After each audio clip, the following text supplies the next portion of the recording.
This is JC Setting the Record Straight podcast. I'm your host, JC. On this channel, we set the record straight. That means we fact check and correct commonly believed misinformation and propaganda. In my last podcast, I discussed how straight black men were claiming that gay black men are not real men, despite the fact that studies show gay men tend to have higher education, more intellect, and higher incomes. In that podcast, I discussed how black men would become triggered if black women started comparing straight black men to gay black men.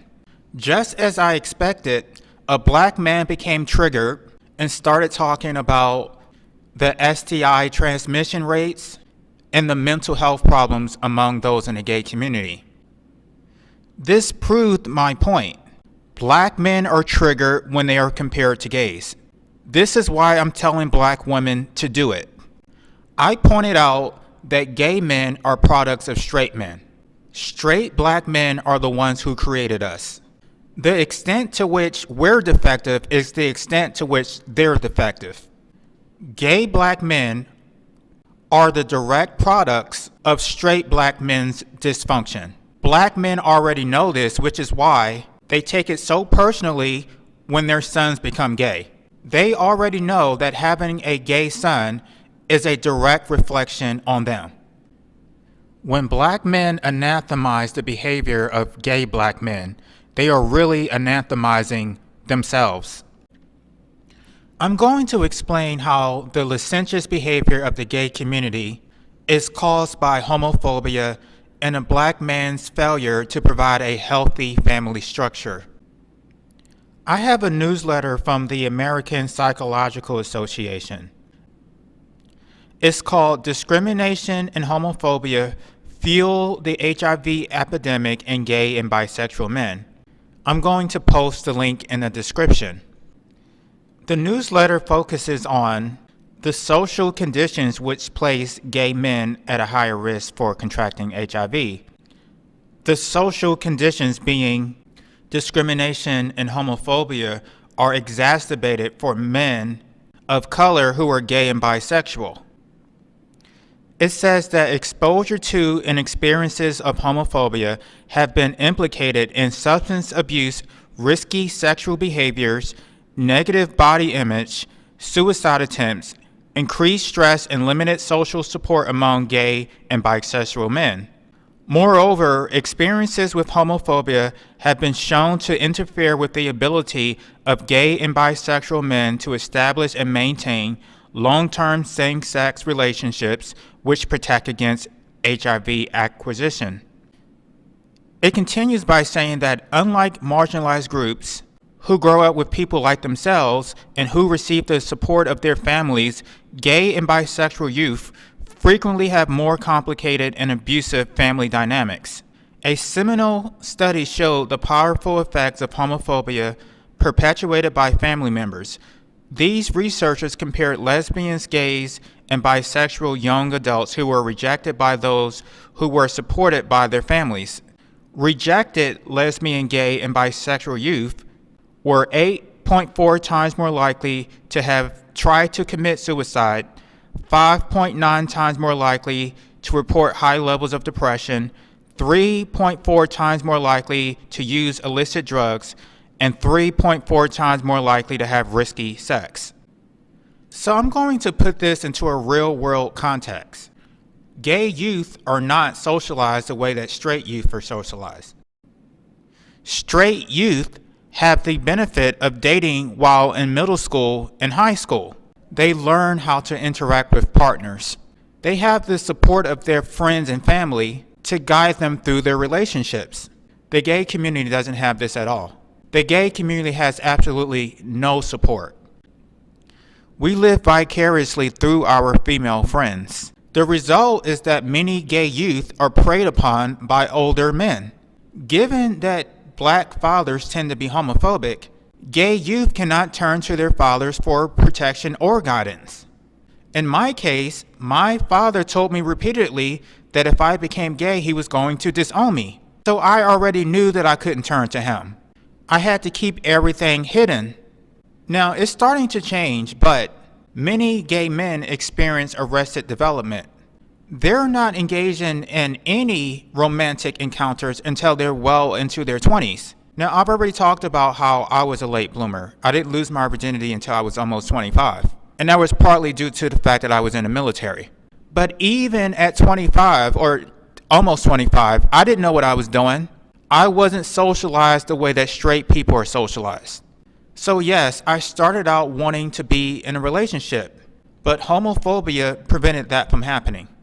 The guy who I thought was my soulmate ended up settling for a white woman because he didn't want to deal with the stigma of leading a gay lifestyle. That experience was very traumatic, and I will never go through it again. Because of homophobia, gays are relegated to sneaking around and meeting in unsavory places.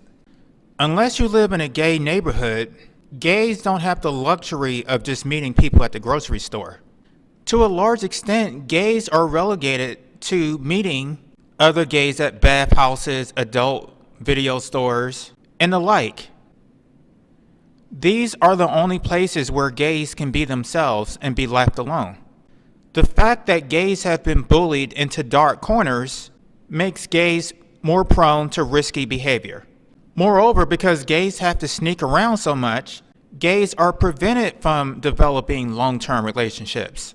But here's the thing, I think random hookups are actually safer than long-term relationships, because when gays are hooking up, they're more likely to use protection if they don't already have anything. Conversely, when they are engaged in long-term relationships, that's when they let their guards down. That's when their partners convince them that they're clean, they talk them into having unprotected sex. Next thing you know, they're testing positive. If they had stuck to hooking up in the first place, this never would have happened. But they're brainwashed into conforming to conventional standards of heteronormity. They're trying to mimic the behavior of heterosexuals, and it's to their detriment. The dating pool for gay men is narrow as it is. However, once they test positive, they're pretty much cut off from being in a relationship with the high-value men that they actually want. Now they're even more depressed, and they're further relegated to hooking up with men who are bottom of the barrel and in the gutter. This may spiral into drug abuse and or suicide attempts. The newsletter specifically states that gay men are more likely to engage in risky behavior when they are rejected by their families. So they are literally pushing us into the alphabet community where we will receive acceptance and support. But they're not the ones who are spreading diseases. They're hooking up with men who are similarly situated. That means HIV is contained within the same circle. It's not until outsiders bring themselves into that circle that there are new transmissions. So gays are already stigmatized just for being gay, but once they test positive, they're even more stigmatized. Meanwhile, the black fathers who provided no support whatsoever are complaining about how they want grandchildren. But gays still can't talk to their parents about anything that's going on in their lives because their parents are ignorant and homophobic. So gays just have to figure it out on their own while being judged by the rest of the world, even though straight people are doing the exact same thing that gays are doing without suffering any consequences. When straight people go out of town on business trips, they're hooking up with people in their hotel rooms and they're not even using protection. Yet they want to pretend that they're morally superior to gays just because they had the fortune of not testing positive despite engaging in the same behavior. And if they do test positive, they're going to whine and make themselves out to be victims. And everyone is going to feel sorry for them while thinking that the gays deserved it. Gays are put in an untenable position, and I don't think the straight community would behave any differently if confronted with similar circumstances. Of course, gays are depressed and suicidal. The ones who are holding out for a monogamous relationship are even more depressed than I am. This is not our reality. But we would have been just as miserable consigning ourselves to a fake heterosexual lifestyle.